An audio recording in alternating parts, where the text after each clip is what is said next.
So blackness as an idea did not start with white people. It didn't, right? There was a definition of blackness that was created by white people, but it did not start with white people. Blackness as an idea started much before the idea of whiteness, right? Because blackness as an idea, if we look at how it is that we define blackness as people, it's not geographically, it's not necessarily politically, not necessarily, right? How we define blackness is a shared experience, and how it is that we value that experience, because that leads to all of those other associations. How do we value our shared experience as people with this tint of skin in the United States of America and across the globe? Because anti-blackness is global. It's not absolute, but it is global, because capitalism, right? But our shared experience and how it is that we value the shared experience within blackness, right? Decentralizing whiteness as a core tenet of blackness is imperative, because it allows us to explore the idea of ourselves without the interception of white supremacy, right? Good folks, sincerely, how is it that we as black people, the people who gave birth to the rest of the world, the people who informed, who taught, who led, who expressed, even in the face of acute oppression, we still managed to somehow get to where it is that we are now? We as people have always had this ability to move and thrive in particular types of environments. Black psychologists call it the African survival thrust, right? It is essentially an inbred, or I guess you could call it an inwardly existing drive or force that we as black people have to continue to self-actualize and then attempt to actualize the community, right? And this space or this drive is created simply because that's how our spirit operates. There is no external, there is no. It is the ability that we have been given by the creator of the universe, how it is that you identify a spiritual body. But that is what we have been given, right? So contextualizing it from this space, we can understand that if we as a team of black scholars, whether it be black scholars who have been identified by ethics communities that are Eurocentric in nature, or identified by the community, by the black community, as an expert in a particular art form, either way, these people in the community have the ability to critically analyze whiteness and critically debate whiteness and decentralize whiteness, right? And I think that's an important skill that we take on as not only just black scholars, but black people.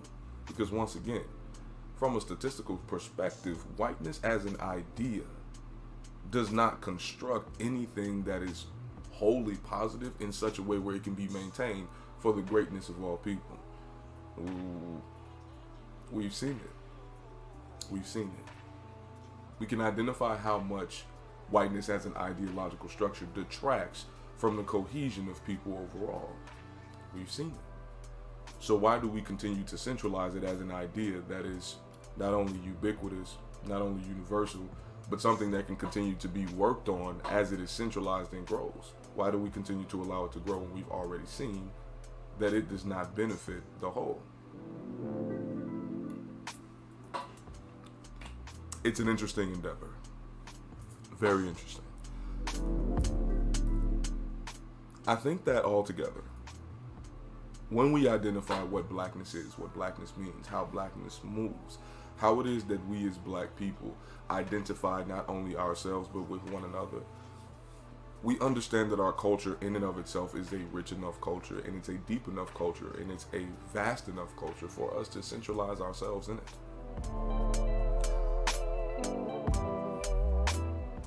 What we know about blackness, what we understand about blackness,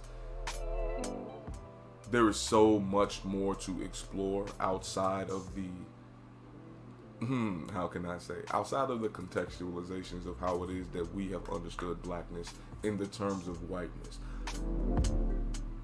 What we are looking for in this conversation is a understanding of blackness in terms of blackness, right?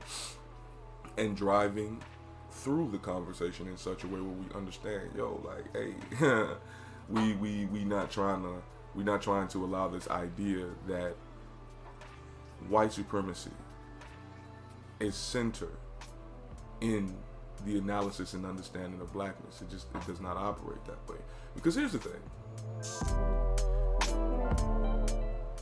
Once again, going back to the beginning of the conversation where we said, or where we identified, that whiteness utilized an axiological opposition to blackness in order to form its political ideology, or in order to form its political identity, right?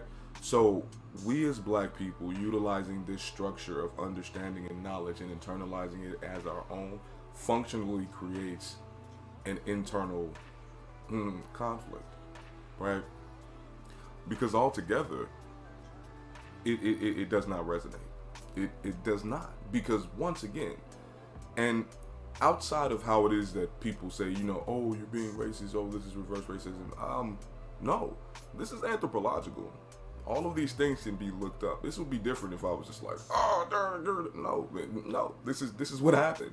It's the series of events, and it's a critique and an analysis of the series of events. That's what this is, right? So identifying yourself as politically, spiritually, physically opposite of a group of people in order to isolate political and material wealth to your own people and only assign it to your own people, there is no way that speaking about that process of events is reversing that process of events. So no, we're done with the reverse racism conversation. Like, no, there's no way we can reverse that without significant political, material, economical, and a whole bunch of other omicals insertions into the global economic structure. That's the only way we can reverse that, sincerely.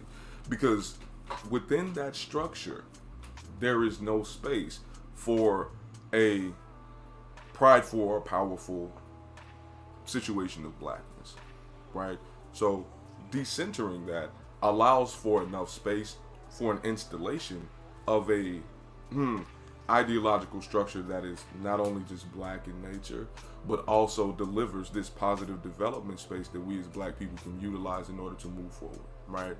So once again, we have to understand where it is that these ideologies come from, how it is that they situate themselves within us as black people, or rather how it is that they've been situated within us as black people, and what that looks like overall within our psychological states. Now, that's all the fancy words and shit like that.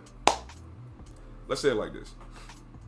How is it that we as black people can internalize what it is that we did not create to a point where we believe that it's better than what it is that we made ourselves? Like, let's just look at it like that. You feel me?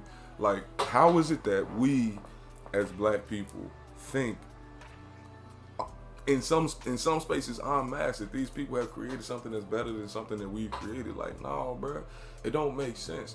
And when we try to use it in such a way where it's something that we place in front of what it is that we have in our own, you know what I'm saying, in our own spaces, it becomes worrisome. It becomes messy. You feel me? We can move past that, right? We have our own stories. We have our own conceptualizations. We have our own ideologies. You feel what I'm saying? Like the Orisha, Ifa, the Yoruba people, the Igbo people, right? Cameroonian people, right? All of these different places in the space and the times that Africa, that the diaspora has existed in and of itself, and the rich histories and cultures that exist within that space. Like, no, we can definitely draw from some of those things. Even, American blackness and how it has existed through time and in space within the United States of America, once again, despite acute oppression, right?